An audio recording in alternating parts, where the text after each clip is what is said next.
Okay, hello students. I am going to tell you today about the child observation essay.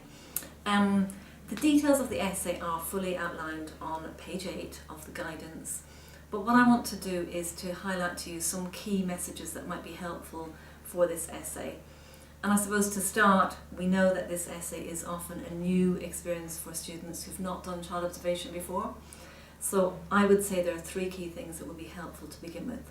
One is to follow the guidance step by step, because it will help you to set up and to focus on the observational process.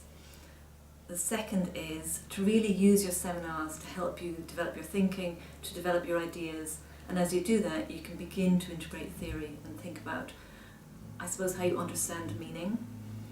The third point is to read very carefully the assessment guidance, which is page 8, as I said, because it sets out the criteria, which I've got in front of me, and which are the areas by which we will mark the essay.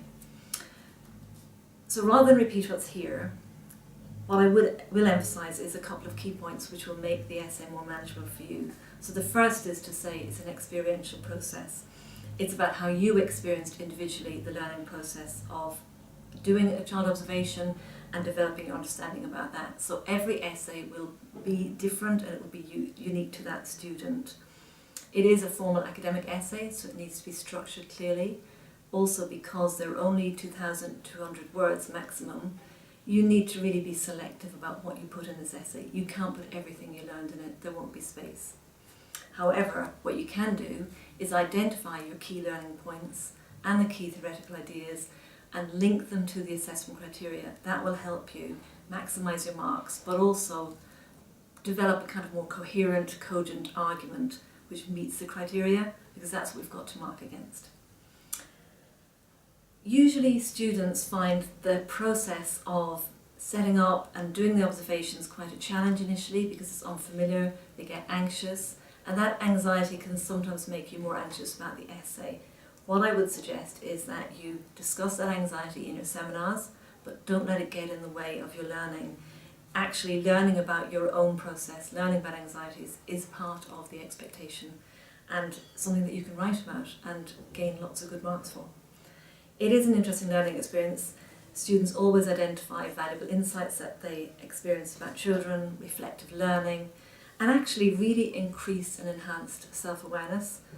And by that, what I mean, and it relates directly to criterion numeral 1, which is to identify and critically evaluate learning achieved in relation to your awareness and understanding of yourself and your understanding of the child's world.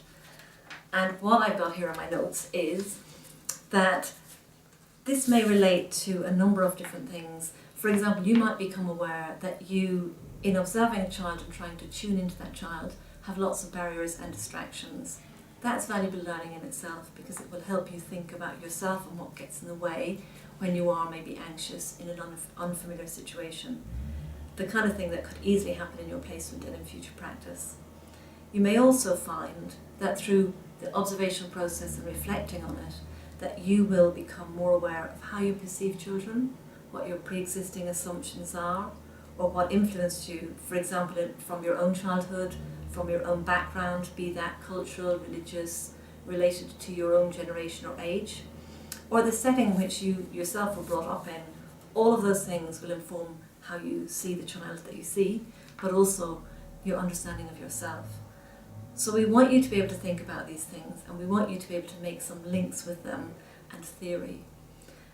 With that will come links to some of the lectures that we'll do, both in child observation but also in social work theory. And we'll have a theory session on psychosocial and psychodynamic theory, which underpins child observation. We'll also talk about the concept of the agentic child in the seminars, and you'll be able to think about what kind of view you have of children and to write about that. A couple of last points I'd make about this assignment is it's not about writing the perfect essay which says all the right things. The best essays are essays in which students are able to talk about some of the assumptions they made, which they realise may have been quite biased. That might have been about children's play, about gender, about culture, about development even in terms of child development. It may also be that they hadn't thought through certain things adequately, and it was only much later during the observation process they really understood why they needed to think differently about something. All of that can be brought into the essay very effectively, and it can be linked to theory. It's a very short essay, so you don't have a lot of time for lengthy introductions or conclusions. You certainly don't need to repeat in the essay what the criteria are. We're marking it, we know, they're all written down in the guidance. Use the words you have to structure your essay well, succinctly explore ideas, link them to theory, and make it real. The most interesting essays to read are the ones that are real. So for example, a couple of questions I've jotted down here are, how did your own upbringing, culture or gender influence how you thought about the child and their world? What helped you to tune into the child, to their actual world? What was it like for that child as you observed them? For example, were you able to think about their sensory experience, tactile experience, touch, what was happening between them and other children or other adults or with adults? What was the child doing? How were they presenting? What influenced how you understood that? All of that will inform how you think about children in the longer term, and beginning to unpack in the seminars and to some extent selectively in the essay what informed your thinking and what maybe created barriers to seeing the child, but what also maybe led you to understand the child in particular ways, all will help in the essay. The last couple of key points I'd recommend are, in your essay, be selective. You can't cover everything, there isn't the space. So be selective and demonstrate your personal learning. Secondly, demonstrate your understanding of theory by identifying key concepts and defining them. Link that to literature. So whether that's defense mechanisms or concepts like transference that you haven't even covered yet in lectures, or the concept of use of self, which again we'll cover later in lectures, they must be defined. Don't just throw in concepts into a sentence and leave them hanging. That doesn't explain to us how you understand the concept. Use the literature outlined in the guide because we think it's useful for you, it's relevant, and avoid using random articles from Google. Just don't stick child observation into Google. You'll get lots of not relevant things coming up. Finally, keep in mind that some of the articles relate to practitioners and students who are very advanced, a much later stage in their career than you, and they're doing the full Tavistock method of a year or 2 years of child observation.